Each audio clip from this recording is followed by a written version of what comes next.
Hey guys, welcome back to another clip of Schach-manuel-lernen. Today with the second classical game of 2025. I had the white pieces and I played e4. I prepared against an opponent to play e5, but they changed a bit who plays on the first board. So he played c5, so we play knight f3, knight c6. Most common move here is go to the Rosolimo variation with bishop b5, but that's another story. On the other hand, I normally play knight c3, which allows black to play e5 and to close a bit the center.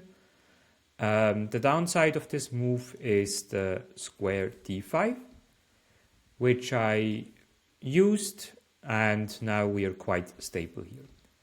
Next moves are really developing, quite simple. Bishop e7, d3, d6, h3. h3 I played because I didn't want to have this annoying pin on one hand. And on the other hand, I maybe prepared g4 and g5 if he castles very fast. So knight f6, I played bishop e3. And now he castled. And now I took my chance and played g4. It's objectively not the best move.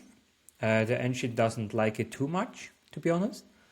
But yeah, I wanted to attack and also to put my opponent under some pressure. Knight to d4, prepares b5, and also make sure that this knight is attacked, so my queen can't recapture. I mean, that my queen has to recapture, that she stays in contact with the knight. And with the knight I can't capture because otherwise I would lose a piece.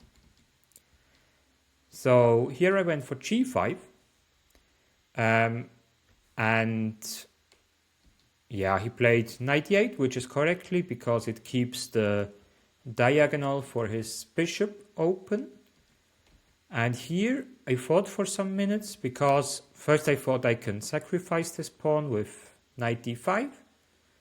Like he captures here, I'm forced to capture, then rook g1 to have this semi-open file for attack. But apparently it's not enough because I lost a pawn and it would be too less. That's why I decided to continue my attack without sacrificing the g5 pawn. I played rook g1.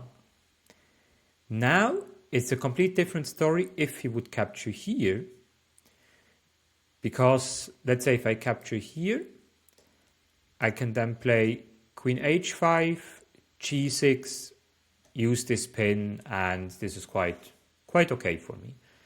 So this pawn here is so-called poisoned because when you take it, it may have really bad consequences.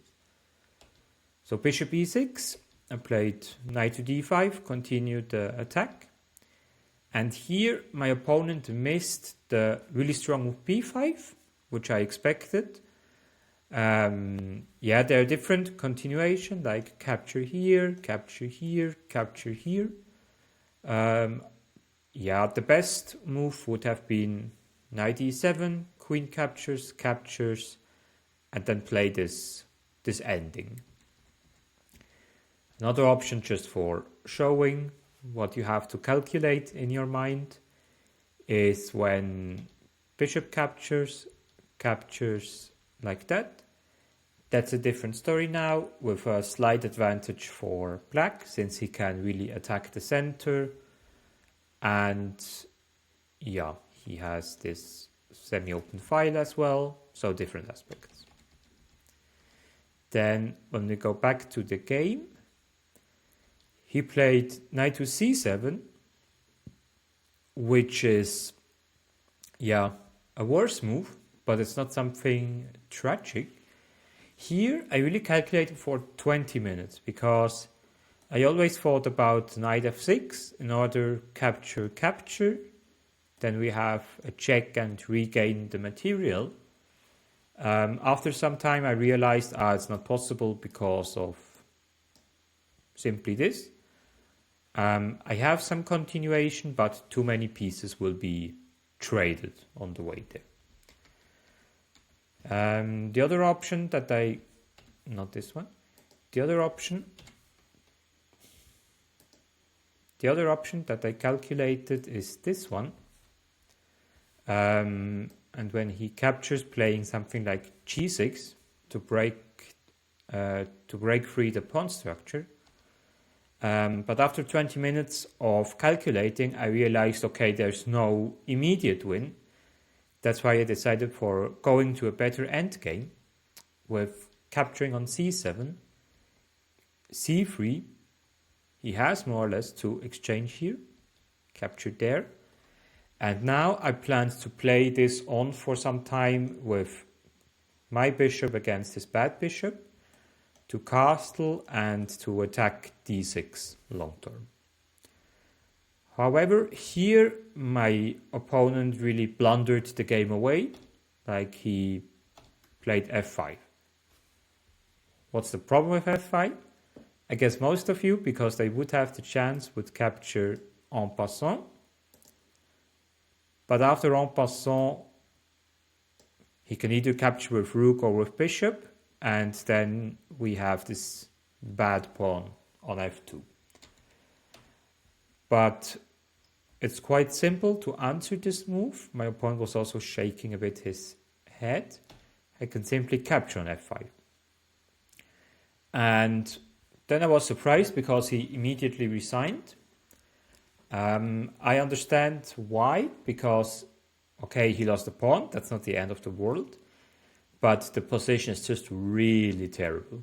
Like, we threaten f6, we threaten sometimes g6, with queen h5, all these threats.